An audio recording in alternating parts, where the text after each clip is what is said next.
brings you a most beautiful story. You have heard man's tale about how God created the first man Adam. It is an okay version for those that do not have a circumcised ear, for they simply cannot hear. God says over and over again and again, "Let him that has an ear hear what the Spirit is saying." What does God mean? There is a black and white version that most anyone can read anywhere in the Bible, and 100 can read the same story and you will get 100 different versions of what it means. God's version does not come from man.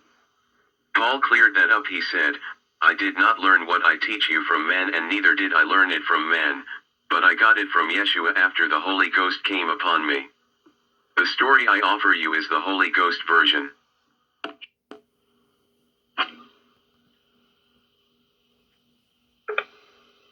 A most beautiful story. Reverend Billy Bowen. Listen closely. This is a true story. You have never heard of it before. The story is about the day that God formed man. God had just finished the 5 days of his creation. The Bible tells us that these days were the evening and the morning were a day. This time or terminology is known through wisdom as mean sunset. Mean sunset is a period between the time when the sun goes down and the sun comes up. This space of time is not known to man, nor is there any man-made instrument that can measure this element of time.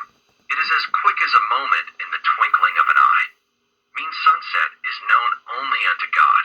So it was. The 5 days had passed in this measure of time. God is not a time creature. He only must think, and it is so, speak, and it is steadfast, and cannot be changed by man. In the 6th day of mean sunset, it was upon the mind of God to observe his creation. God looked around at the great earth and all that he had created. His heart was moved with compassion. Teardrops fell from his eyes. The teardrops were not sad, but teardrops of joy and happiness. These teardrops failed upon the dust of the earth. God looked down, and his teardrops of happiness fell upon the dust of the earth. The earth was moistened and turned into clay. God said, as took the clay in his hands, "This is the 6th day. I will form a man from the clay mixture made from the dust upon which my teardrops have fallen." And it was so that God formed man from the clay mixture from the dust of the earth. God looked upon the lifeless man which he had formed, and God said, "My day of rest is nearing. I must go back to my family, in the Garden of Eden. I will take this man which I have formed back to my garden, and show my handiwork to my family." God said, "The evening and the morning is the 6th day. I will, from this day forward, give the number 6 to man and his inheritance, because I have formed man on this his day." God took the lifeless body of the formed man, and made his way past the millions of galaxies, the stars of the constellation stars that he had created. He envisioned Mother Wisdom, as she looked out at a window, and cried through the lattice, "Why is his chariot so long in coming? Why tarry the wheels of his chariots?" Book of Judges chapter 5 verse 28 King James Version. He called to her, and she was pleased at his coming, and she cried aloud so all the family could hear, and she said, "I hear the voice of my beloved. Behold, he cometh leaping upon the mountains of time, and skipping upon the hills of his creation, leaving his footprints to create the mountains upon the earth he has made, so that his handiwork shall never be forgotten. My beloved is like a roe or a young hart. Behold, he standeth behind our wall of redemption. He looks forth at the windows of wisdom, shewing himself through the lattice. My beloved spake, and said to me, Rise up, my love, my fair one, and come away. For, lo, the winter is past, the rain is over and gone, the flowers appear on the earth. The time of the singing of birds is come, and the voice of the turtle is heard in our land. I have finished my work here on this earth. Now I must head back to my home. Go ahead and gather our family together as one in love, for I am bringing a wonderful blessing to share with everyone." Taken in part from the Songs of Solomon chapter 2 verses 8 through 11 King James Version. Mother Wisdom gathered the family as God made his entrance. God stepped boldly into the Garden of Eden. He took the formed man and lay him between the two trees that were growing in his garden. The lifeless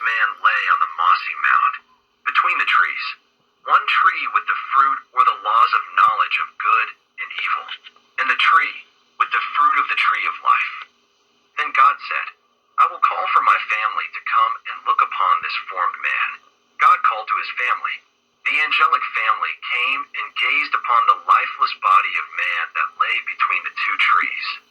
The angelic family of God consisted of Mother Wisdom and the three angelic sons which God spoken into existence when he went into wisdom. Those that came forth from this union were Lucifer, Gabriel, and Michael. The family gathered around and looked upon the formed man with amazement that God had brought back from the earth to the garden. Then God begins to talk. God said, I have formed this man from the dust of the earth, and I have brought him here to our garden, so that we as a family might create man in our likeness and image. So, come and let us create this formed man in our likeness and in my image. Image. Then God spoke and said to Lucifer, Lucifer, you are my firstborn. You are my pride and joy. You are the pride of my ways, and you are seated upon the right hand of my throne, and you sit with me in judgment. What would you have me to create within man that I have created in you? Lucifer said, you have created within me much beauty. I would like for man to have some of the beauty you have given unto me. God said, let it be so. In that same instance, the beauty that God had created in Lucifer, he also created in man. The family looked at man, and man was a beautiful creature to behold.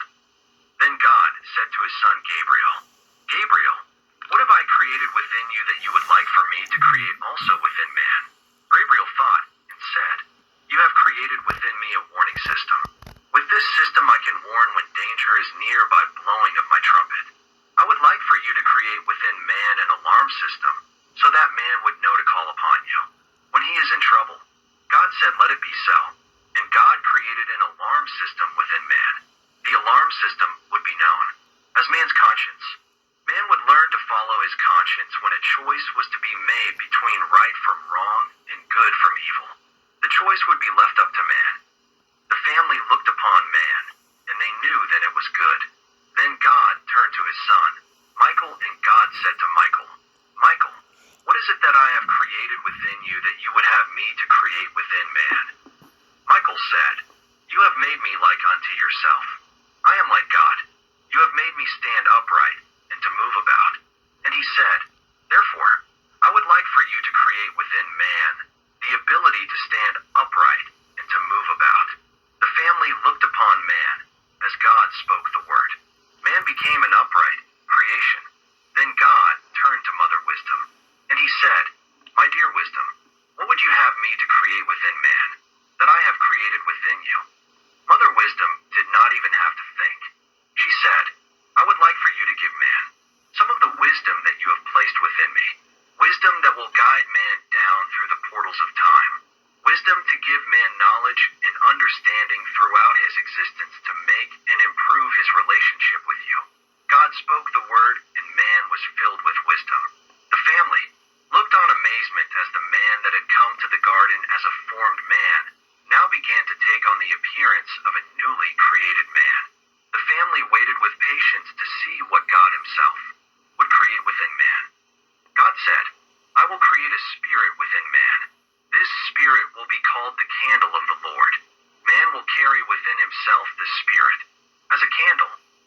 evil is my tree.